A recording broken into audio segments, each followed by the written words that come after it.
Guys, welcome back to our channel. तो आज हम आप लोगों के लिए लेके आए हैं एक पनीर की रेसिपी। ये पनीर का रेसिपी हम लोग को बहुत अच्छा लगता है, खाने में भी ये बहुत अच्छा है।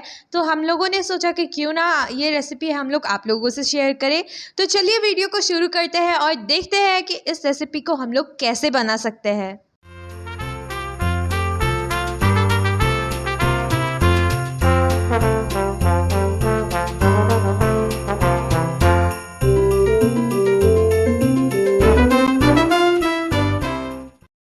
इस रेसिपी को बनाने के लिए जो जो इंग्रेडिएंट्स हमें चाहिए होंगे वो है capsicum, tomato, onion, paneer, soya sauce और 1 स्पून बेसन। ताकि कोई भी स्टेप आप लोगों का छूट ना जाए, इसलिए बिना स्किप किए वीडियो को अंत तक ज़रूर देखिएगा। तो चलिए अभी हम लोग वेजिटेबल्स को काट लेते हैं। तो यहाँ हम लोगों ने कैप्सिकम, टमाटो, अनियन और पनीर को सेम साइज़ में काट लिया है ताकि हम लोग के डिश में बाद में अच्छा सा लुक आए। इसलिए हम लोगों ने अनियन को 4 हिस्सों में काट के उसके लेयर्स को सेपरेट कर लिया है। तो अभी फ्राइंग पैन को गर्म कर लेने के बाद हम उसमें तेल डालेंगे। थोड़ी देर के बाद तेल जब गर्म हो जाएगा तो हम उसमें अनियंस डालेंगे। थोड़ा अनियंस को फ्राई करने के बाद हम लोग उसमें कैप्सिकम डालेंगे और अनियन और कैप्सिकम को अच्छे से हम लोग मिक्स कर देंगे।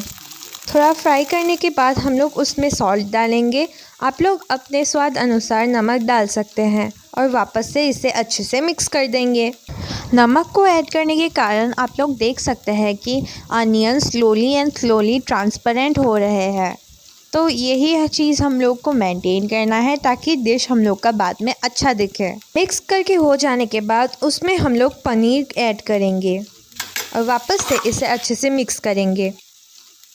पनीर को मिक्स कर लेने के बाद हम लोग इसमें टमाटोज़ डालेंगे और वापस से इन्हें अच्छे से मिक्स कर देंगे।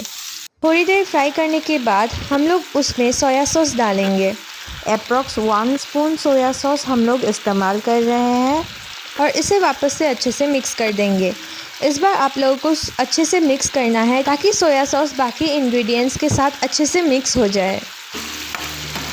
तो अभी हम लोग इसे थोड़ी देर के लिए ढक के रख देंगे और गैस को मीडियम फ्लेम में रखेंगे। थोड़ी देर बाद अभी हम लोग वापस से इसको खोल के देखते हैं तो ये बहुत ही अच्छा स्मेल कर रहा है और खाने में भी ये बहुत ही अच्छा होगा। अभी ये हाफ़ फ्राइड है तो अभी हम लोग इसमें बेसन का मिक्सचर ऐड करेंगे। बेसन का मिक्सचर बनाने के लिए हम लोगों ने 1 स्पून बेसन को हाफ़ बाउल वाटर के साथ मिक्स किया है। तो बेसन को अभी हम लोग पनीर के साथ डाल देंगे फ्राइंग पैन में और थोड़ी देर हम लोग इसे फ्राई करेंगे। इसे हम लोग अच्छे से मिक्स कर लेंगे। आप लोग देख सकते हैं इसका कलर कितना अच्छा लग रहा है। अगर आप लोग चाहें तो आपके अनुसार आप लोग ग्रेवी में पानी भी डाल सकते हैं।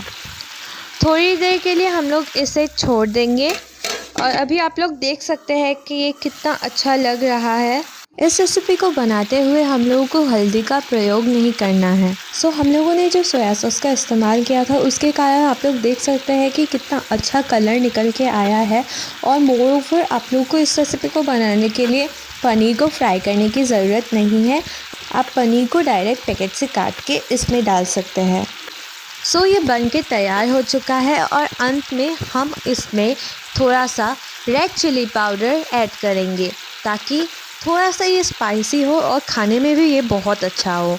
तो रेड चिली पाउडर ऐड करने के बाद वापस से इसे हम लोग अच्छे से मिक्स कर देंगे और उसके बाद our dish is ready to be served. तो यहाँ हम लोगों ने पनीर को बाउल में निकाल लिया है और आप लोग देख सकते हैं कि कितना अच्छा कलर निकल के आया है और साथ ही साथ इसका टेस्ट भी बहुत ही अच्छा होगा। आप लोग इस रेसिपी को घर पे ज़रूर ट्राई कीजिएगा और हम लोग को ज़रूर बताइएगा कि आप लोगों को ये रेसिपी कैसा लगा खाने में। तो इस रेसिपी को आप लोग रोटी, पूरी, चावल आदि के साथ खा सकते हैं। सभी के साथ ये बहुत ही अच्छा टेस्ट करता है और साथ ही साथ ये रेसिपी बनाने में आप लोगों को ज़्यादा समय बिल्कुल भी नहीं लगेगा। ये रेसिपी बहुत ही जल्दी बन जाता है। तो ये था आज का हमारा वीडियो। ये रेसिपी आप लोगों को कैसा लगा नीचे कमेंट बॉक्स में ज़रूर बताइएगा और साथ ही साथ हमारे इस वीडियो को एक लाइक ज़रूर कर दीजिएगा। अपने फ्रेंड्स और फैमिली के साथ इस वीडियो को शेयर ज़रूर कीजिएगा। अगर आप हमारे चैनल पर नए हैं है तो हमारे इस चैनल को सब्सक्राइब ज़रूर कर दीजिएगा और साइड में जो बेल आइकन है वो भी दबा दीजिएगा ताकि आप लोगों को हमारे हर एक नए वीडियो का नोटिफिकेशन मिल जाए। तो मिलते हैं हम आप लोगों से हमारी अगली वीडियो में, तब तक के लिए बाय बाय।